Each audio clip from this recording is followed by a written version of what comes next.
So today we're going to lower this Golf 5 with a coilover kit from TA Technix. This is a TA Technix kit called Deep, so it should get it very low. We're going to start with the front, dismantling the front hub. Basically remove the wheel. Here you have the hub where the shock absorber is located in the circular part.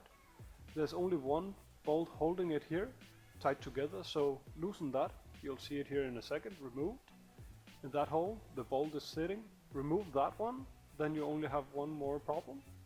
This bar for the front stabilizer, remove that, and then it's to the top. In the guide support there's 3 bolts sticking through here.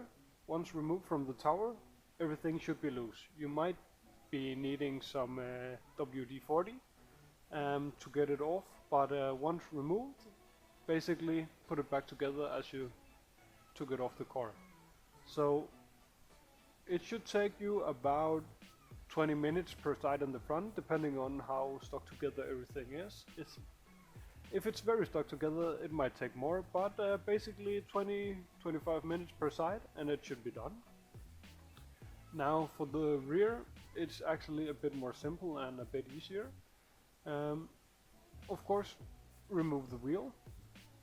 We are going for a very static lowered look here, so this might not be the guide for you to do it like this, but the installation should be the same. So once removed here, we see the hub. What you want to do is remove the top bolt first. There's 2 bolts in the top. Then you should be able to push it down, remove the spring, and once the spring is off, as you see here, you can remove the lower bolt. That is the easiest way to do it and the easiest way to put it back together. Here you see the old one.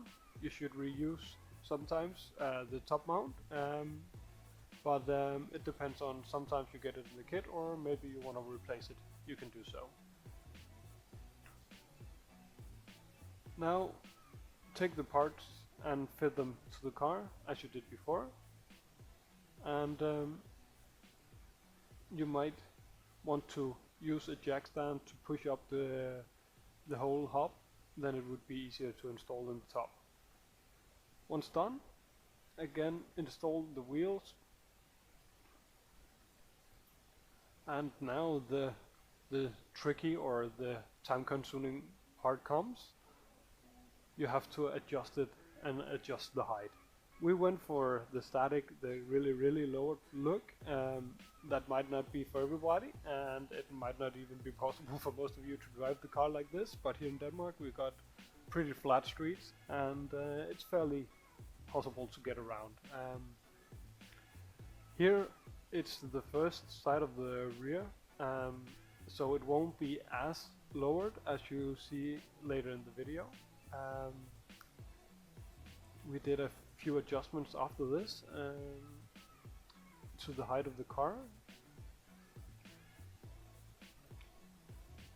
So when you're lowering the rear, you just want to make sure that the spring is seated probably up in the top in the rubber mounts, and yeah, then lower it slowly down.